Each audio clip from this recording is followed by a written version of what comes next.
د انټرچینج باندې چې کوم استقبال زمونږ وشو دا یو تاریخي استقبال و او نن په دې چوک کې چې موږ ولاړ یو او دا دومره مخلوق راغلی نو دا دغه خلکو ته یو میسج دی چې په خیبر پښتونخوا کې په ملګن کې او په سوات کې عمران خان او پاکستان تحریک انصاف لا اوس هم موجود دی او موجود وي ان شاء الله تعالی او دا د میسج دی خلکو ته ورکوم چې تاسو 13 نه 15 نه 16 نه 18 یو ځای شي کنه دغه عمران خان مقابله نشي کولای ځکه نشي کولای چې دا غسره د الله تعالی مدد ته د الله تعالی د مدد نه بعد دا غسره د خیبر پښتونخوا او د پاکستان عوام ولاړ دي تاسو به دغه سره مقابله وکړئ کو تاسو ډیر څه وکړئ خو هیڅ نشي کولای زه د سابق وزیر اعلی په حیثیت باندې د سرونیم کاله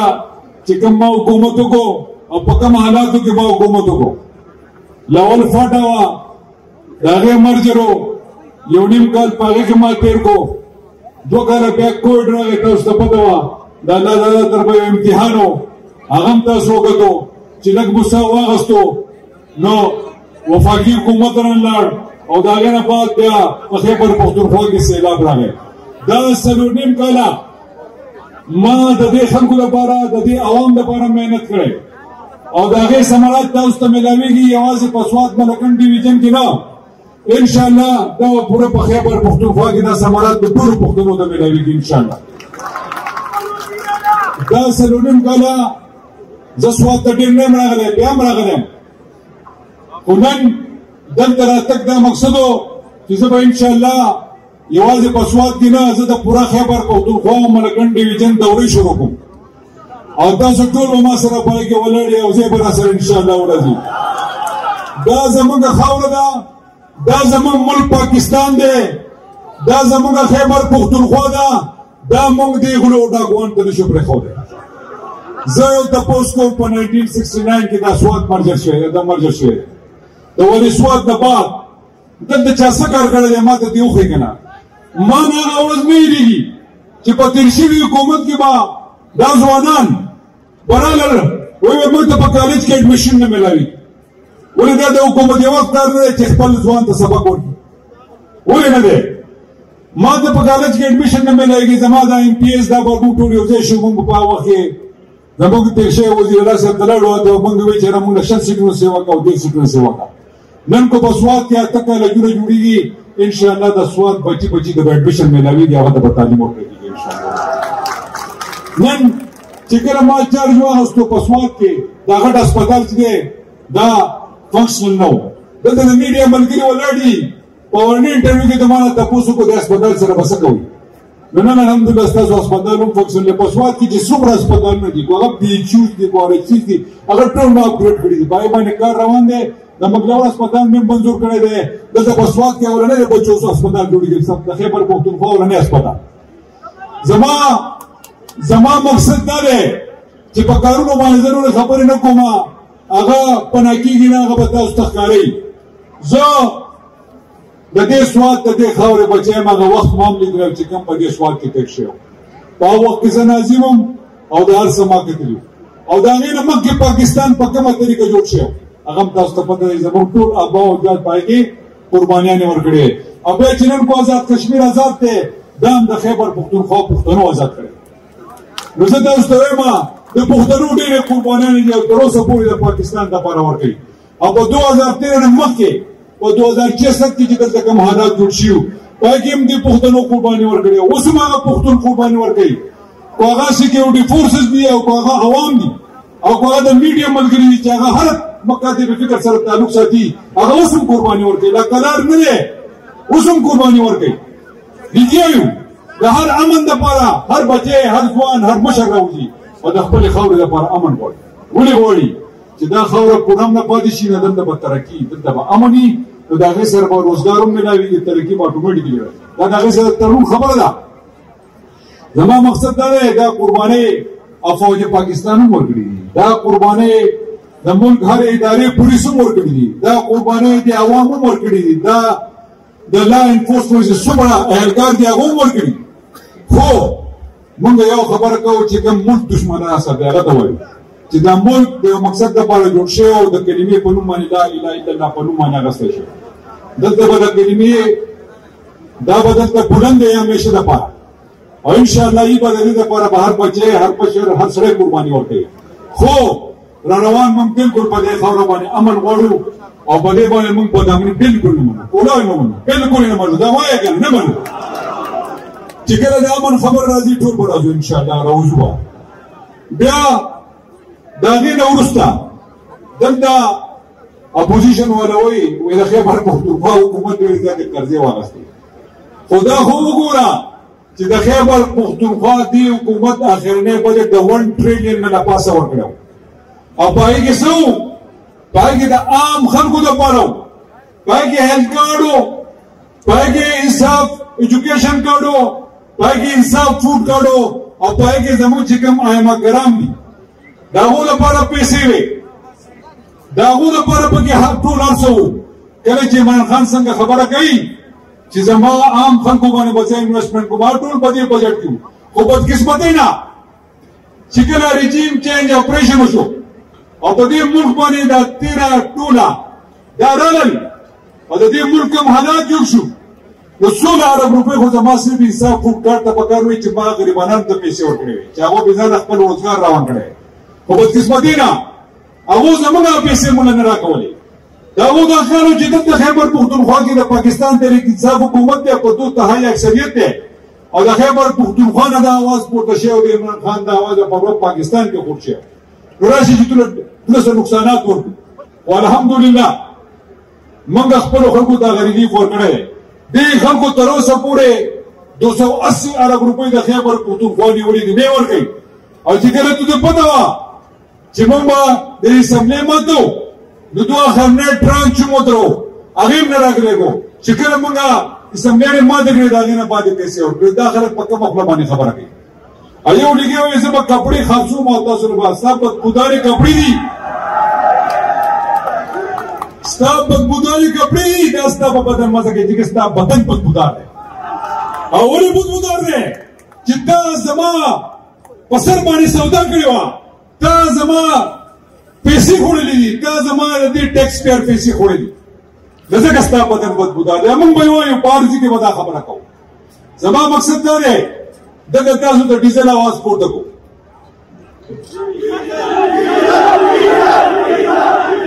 زه د هغه ډیزل خبره نه کوم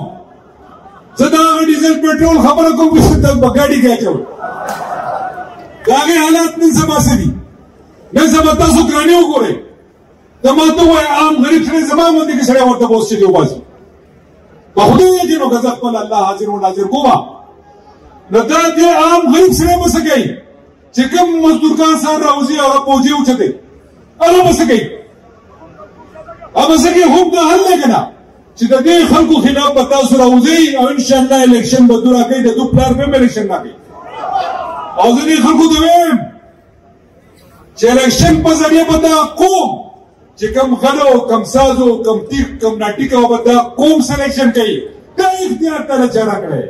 کله چې د حکومت 15 کاله پوره شي ټینیور پوره کړي هغه بیا عوام ته کوزېږي د الیکشن په شکل کې او د الیکشن د ووټ په دغه پرچې په شکل باندې هغه خپله فیصله کوي که حکومتي وخت هغو را کارونه کړي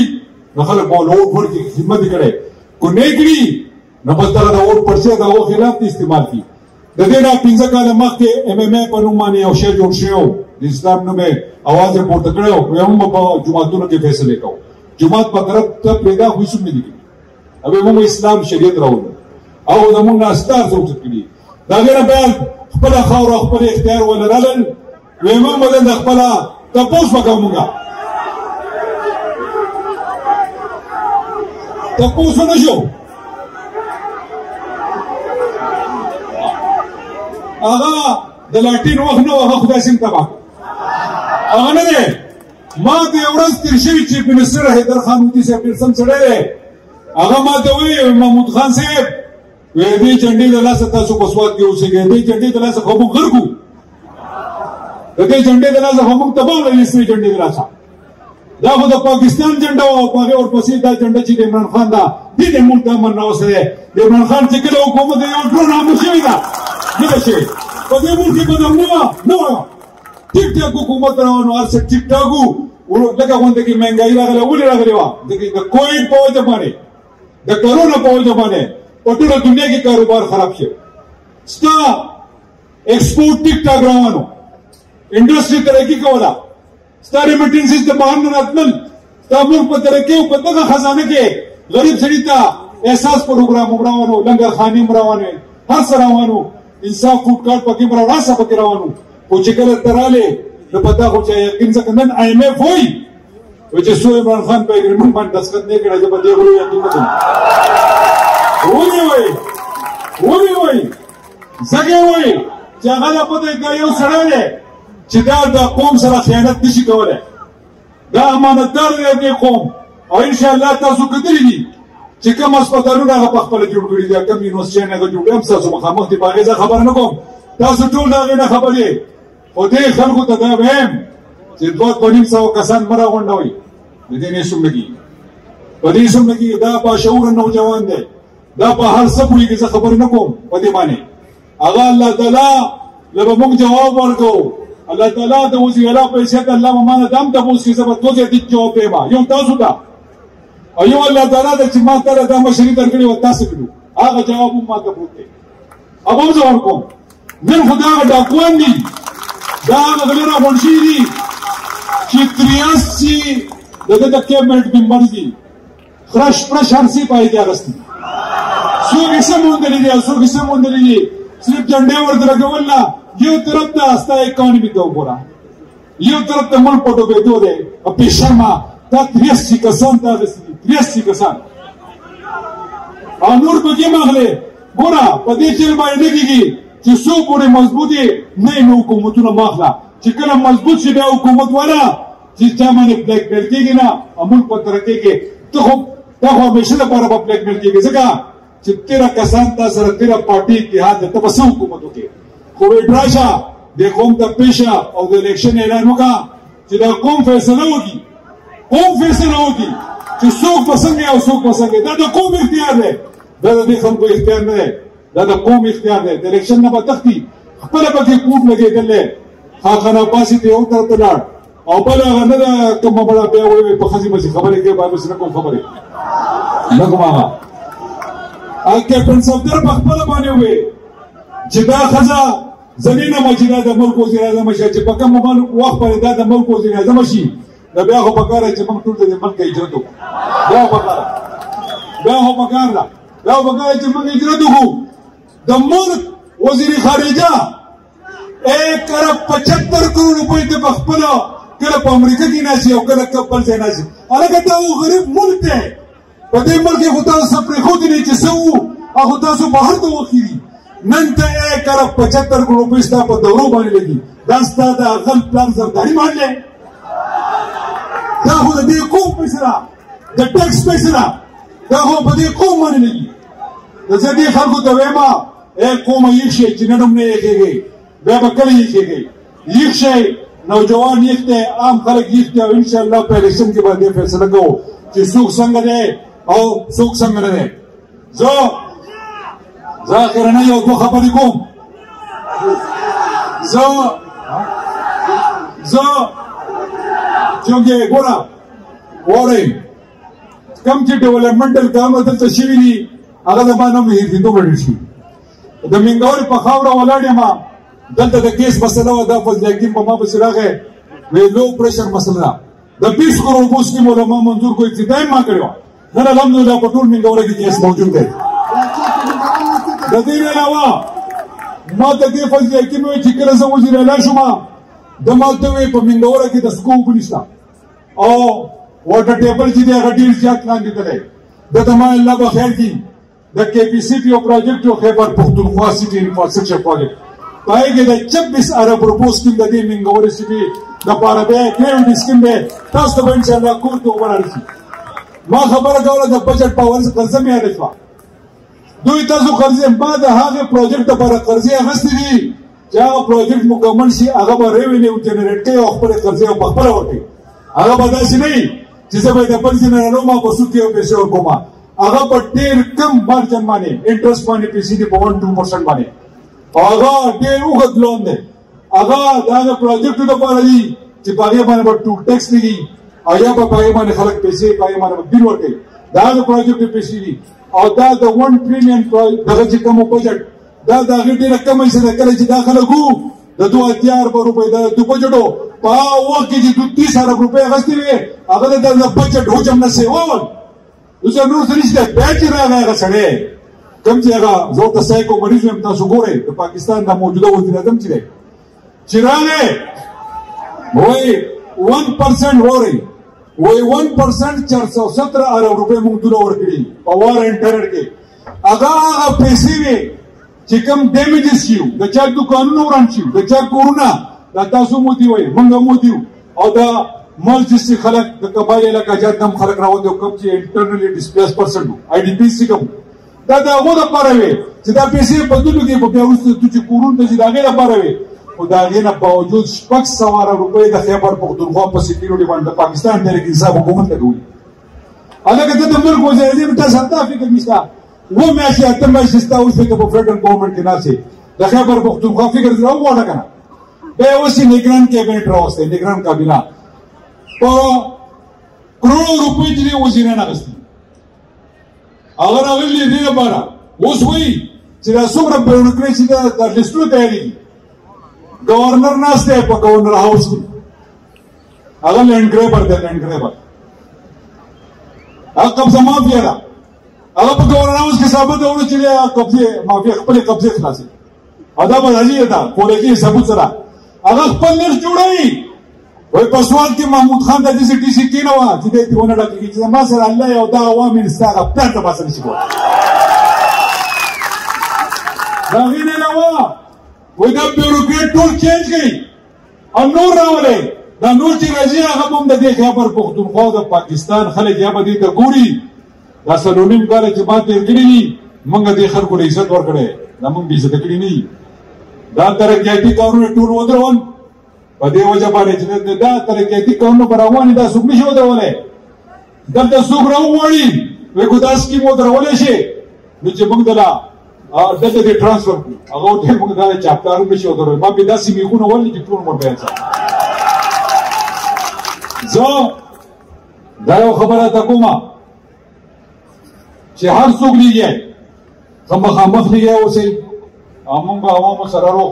دا شي په عوامو کې موږ تښتېدو والا خلک نه یو تښتي هغه خلک تښتي تاسو ته معلوم دی چې کله سخته کې راشي هغه چې په ایرپورټونو یا په جهازونو کې تښتي هغه خلک تاسو ته معلوم دی نه محمود خان تښتي نه خاندان تښتي نه زما ایم پي ایس تښتي نه ایم این ایس تښتي نه مراد سعید تښتي او نه عمران خان تښتي دا چې سم کارونه شي د هسپتالونه کالجونه څلور یونیورسټیانې ما تاسو راوړي څو 4 یونیورسټیانې تاسو له د سوات موټروی به ته جوړېږي ټوریزم به په هغې پروموټ کېږي انشاءالله ورځې کار به شروع دی 8 کالجونه مې دله راوړي الحمدلله د سټوډنټانو لپاره د دې نه علاوه ها هسپتال مې دله اپګریډ کړی دی د شانګلې یونیورسټي مې دله هم کړې ده په ګیر کې مې درم کړی دا پالسي کې مې د سوات یونیورسټي چې کوم بلډینګونه نه جوړو هغه مې درم سټارټ کړی دا خلک ورته ننوتي سټوډنټان پکې سبق دا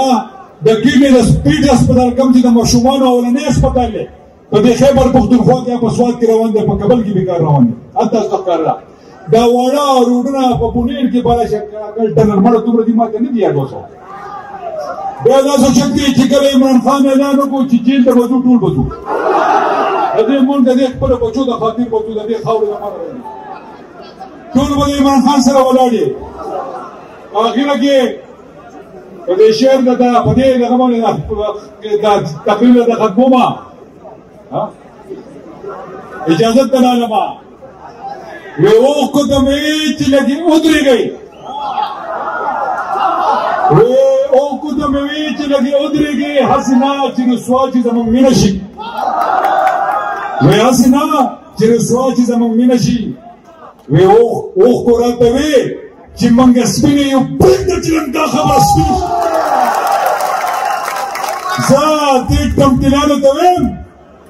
دې اوښ کو راته وی چې دا خبره سپینه و ځکه درته یم چې الحمدلله سپین یو پاک یو بیا به هم سپین یو بیا به هم پاک یو هر وخت سره ولاړو پارسي کې به سره ولاړ ان شاء الله ورځي یو جان مننه پاکستان